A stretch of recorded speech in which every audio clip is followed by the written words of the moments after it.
Many buildings in Chinese cities have only functions but no beauty, only density but no space, only gray and white buildings but no green buildings. In essence, they are just boxes for sleeping. And these boxes have become the capital for people to show off after years of struggle, and even the ultimate goal for many people to struggle for their whole lives. This is ridiculous to think about.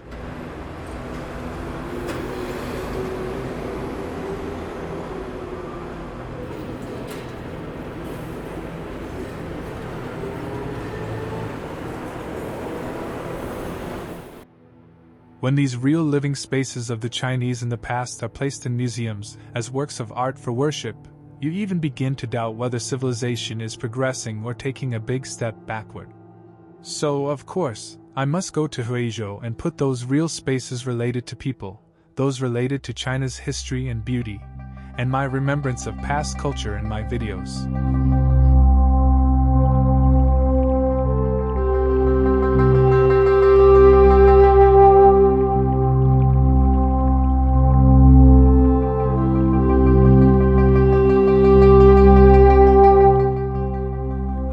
Heard a little about where Huizhou was and what it had, but I had no idea. It was not until I saw the models of the Shihua Stone Archway in the Anhui Museum that I realized that I might not miss this place.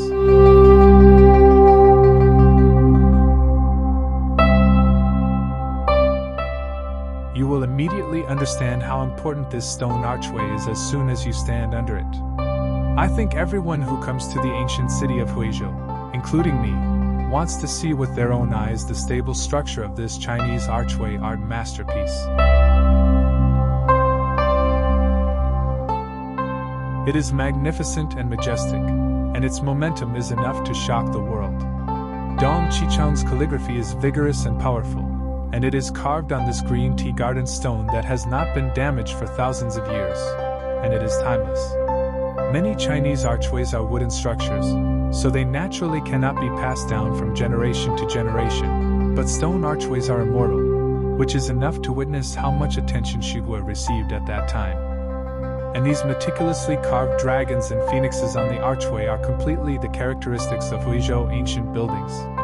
It is not an exaggeration to call this stone archway a national treasure. Promotion through the imperial examination is the ultimate symbol of this stone archway in feudal society.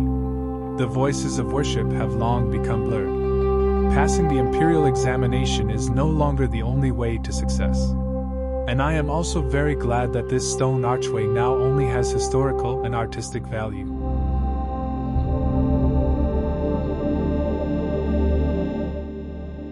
The ancient city of Huizhou does not go to its own place because of the dazzling brilliance of the Shihua Stone Archway.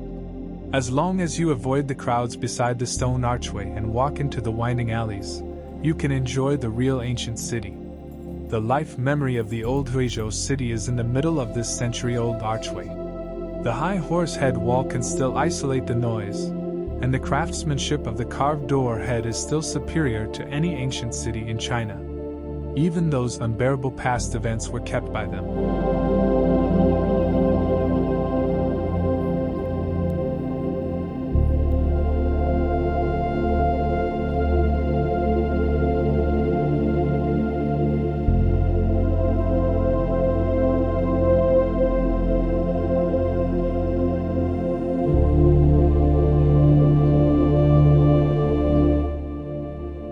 I thought this old well was just a tourist attraction in the ancient city, but after a while, someone really came here to draw water.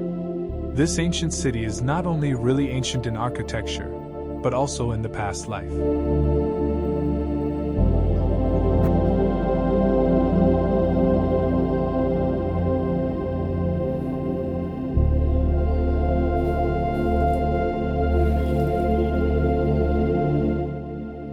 This is the Tanghua Archway Group. Each archway here has its own story, the glory of fathers and sons, the steadfastness of chaste women, and the compassion of philanthropists.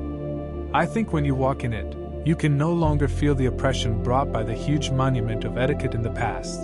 You can only feel its grandeur as history. And this place has become a historical site that costs 60 yuan to visit. It is conceivable that the commercial value of this archway group is comparable to that of the Forbidden City.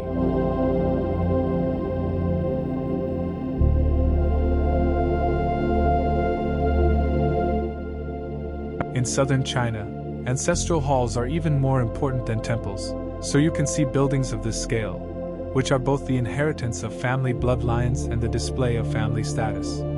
The Jinzi Temple does not have the complicated shapes and colors of many ancient buildings in the south. The texture washed by time makes this ancestral hall full of heaviness. This feeling can be found in any ancient monument in Huizhou. I call this the texture of Huizhou. Of course, this is what I can feel as a modern person. I think if you go back 200 years, this building conveys a completely different feeling. The huge power of clan etiquette makes people seem extremely small here. Responsibility, obedience, faith, anyway, the atmosphere of suppressing individuals can also flow out of this building continuously.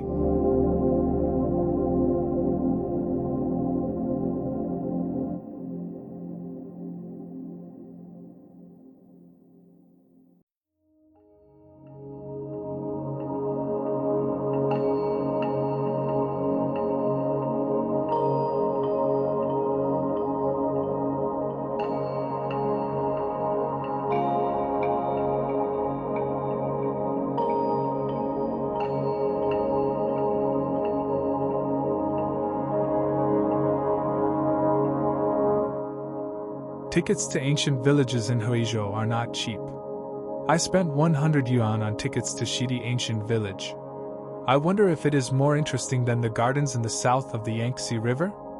Facts have proved that if you are willing, this 100 yuan will not be wasted at all. The scenery of Huizhou is by no means an ideal country that has been designed and carved, but the temperament of the people who integrate life into the mountains and rivers.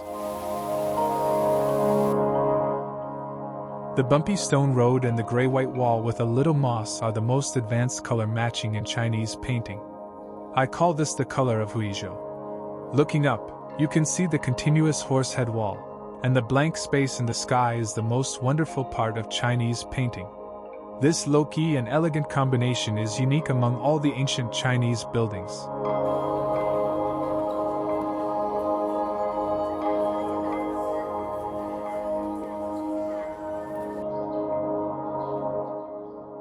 When you enter the building, the exquisite carvings make the architecture of Huizhou show its exquisite luxury. I think this is why the Huizhou architecture is the highest peak of traditional Chinese architectural art that I have ever seen.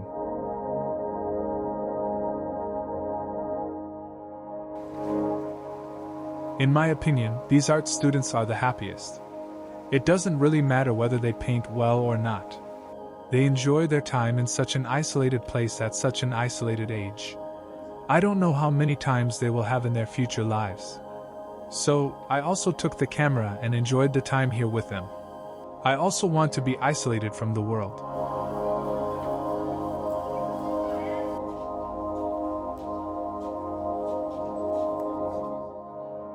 If it weren't for Ang Lee's Crouching Tiger, Hidden Dragon, many people might not know that there are such beautiful villages in China. But if you have traveled through many cities and villages in China, you will suddenly realize that only Huizhou can have such beautiful, exquisite, and numerous ancient villages. The wealth of Huizhou merchants 100 years ago has been transformed into works of art built among the mountains and rivers many years later. So, you can calm down and savor the traces of time flowing on these ancient buildings, like these students who are sketching.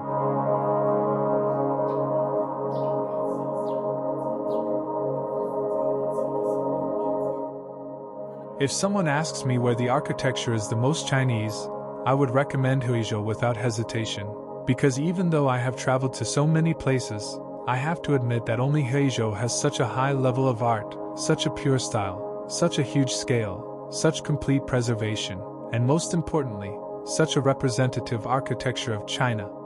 Every brick, tile, plaque, and beam here exudes a Chinese flavor.